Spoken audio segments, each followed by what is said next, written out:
North Korea is on track to become one of Russia's biggest weapons suppliers. Yes, you heard that right. The White House recently raised eyebrows with claims that Russia is planning to purchase millions of artillery shells and rockets from North Korea. North Korea has shipped Russia more than 1,000 containers of munitions in recent weeks, intel suggests. North Korea is now on track to become one of Russia's biggest foreign arms suppliers alongside Iran and Belarus. The UK's Defence Ministry said Russia's ambassador to the United Nations, however, dismissed these claims as fake. If North Korea keeps up the recent scale and pace of military-related shipments, the dictatorship would be on course to become one of Russia's most significant foreign arms suppliers, alongside Iran and Belarus, the intel said. The UK's assessment echoes that of the White House. National Security Council spokesperson John Kirby said earlier this month that the US believes North Korea wants Russian military assistance, including fighter aircraft, armored vehicles, ballistic missile production equipment, and surface-to-air missiles, in exchange for weapons. Kirby said the US is closely monitoring whether Moscow delivers on Pyongyang's expectations, adding that we have already observed Russian ships offloading containers in the DPRK, which may constitute the initial deliveries of material from Russia. Kirby said that a military alliance between Russia and North Korea could undermine regional stability and the global non-proliferation regime, and that the US is sanctioning the two countries. North Korea's munitions shipments come as Russia resumes its so-called human wave tactics in its ongoing war against Ukraine.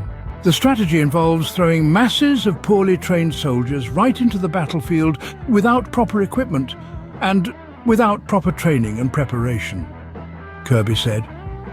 He added that the decision shows that Russia has no regard for the lives of its own soldiers, and that where Russia is making progress, it is very scant and short. Also, experts believe that North Korea could provide Russia with conventional small arms ammunition as well. This type of ammunition is used in everything from handguns to rifles, making it a versatile addition to any arsenal. North Korea's evasion of sanctions to supply weapons to countries like Syria and Myanmar has already been a concern. This new alleged deal with Russia adds a fresh layer of worry. The international community isn't staying silent about this. The United States in particular has been vocal in its accusations against China and Russia.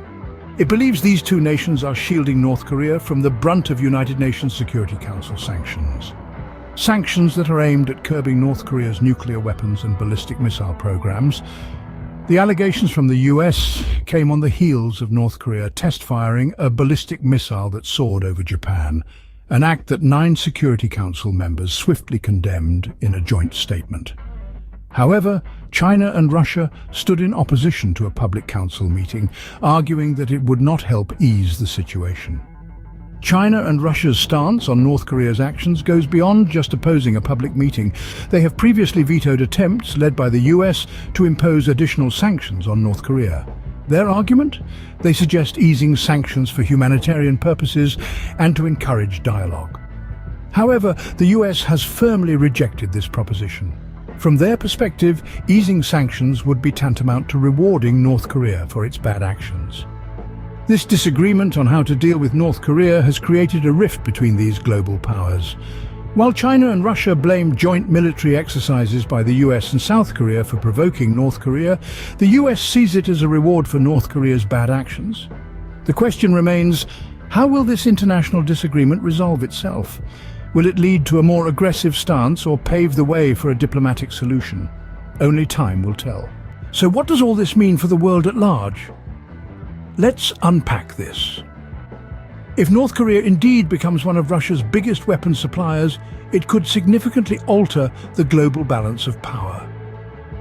North Korea's vast stockpile of Soviet-era munitions, including artillery shells and rockets, could bolster Russia's military might, potentially posing a threat to global security and peace. This development could also set a worrying precedent. If North Korea can evade sanctions and openly trade weapons, with a powerful ally like Russia, what's to stop other sanctioned nations from following suit? This could lead to a surge in illicit arms trades, further destabilizing regions already in turmoil. The role of international bodies and agreements in this scenario is crucial. The United Nations Security Council, for instance, could face significant challenges in maintaining peace and security if North Korea and Russia continue to defy its sanctions. This situation could test the effectiveness of international law and diplomacy in preventing conflicts and promoting disarmament. It's also important to consider the humanitarian implications. Easing sanctions on North Korea, as China and Russia have suggested, could provide much-needed relief to North Koreans, but it could also be seen as rewarding North Korea's defiance of international norms. Striking the right balance between humanitarian concerns and maintaining global security is a delicate task. As North Korea potentially steps up as one of Russia's biggest weapons suppliers, the world watches, waits, and prepares for what may come next.